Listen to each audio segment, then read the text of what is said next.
ইনকিলাব মঞ্চের হাদি হত্যা মামলার প্রধান শুটার ফয়সাল ভারতে গ্রেফতার হয়েছে, এই খবরটি সত্য। বাংলাদেশের গোয়েন্দা সংস্থা ডিজিএফআই এর তথ্যের ভিত্তিতে ভারতের পশ্চিমবঙ্গ পুলিশের এসটিএফ তাকে আটক করে।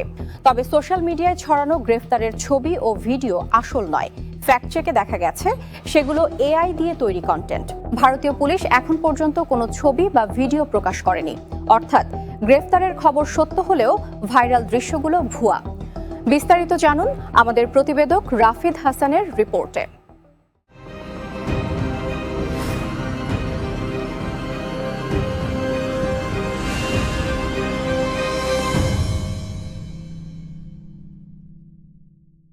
ভারতে ফয়সাল গ্রেফতারের ঘটনা সত্য, তবে ভাইরাল ছবি ও ভিডিও এআই জেনারেটেড। খবরটি 100% সত্য। ডিজিএফআই এর তথ্যের ভিত্তিতে ভারতীয় পুলিশ তাদের ধরেছে, কিন্তু সোশ্যাল মিডিয়ায় এমনকি অনেক নামিদামি পত্রিকায় তাদের গ্রেফতারের যে ছবি ও ভিডিও ছড়ানো হচ্ছে তা আসল নয়। ভারতীয় পুলিশ কোনো ছবি রিলিজ করেনি।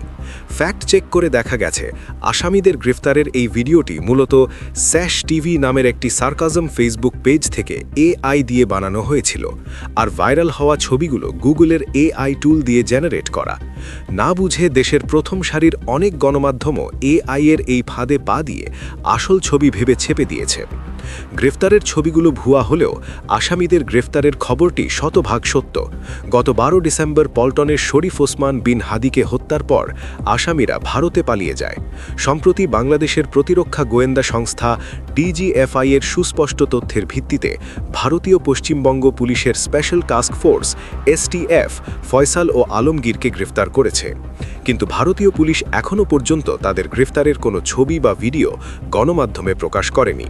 সুতরাং আসামিদের গ্রেফতার হওয়ার খবর সত্যি, তাদের আইনি প্রক্রিয়ার মাধ্যমে বাংলাদেশে ফিরিয়ে আনার প্রস্তুতি চলছে। কিন্তু গণমাধ্যম ও সোশ্যাল মিডিয়ায় তাদের গ্রেফতারের দৃশ্য হিসেবে যে ছবি ও ভিডিও প্রচার করা হচ্ছে তা এআই জেনারেটেড। একটি ভুল তথ্য সমগ্র সমাজকে বিভ্রান্ত করতে পারে, তাই তথ্য যাচাই করুন, গুজব থেকে সতর্ক থাকুন।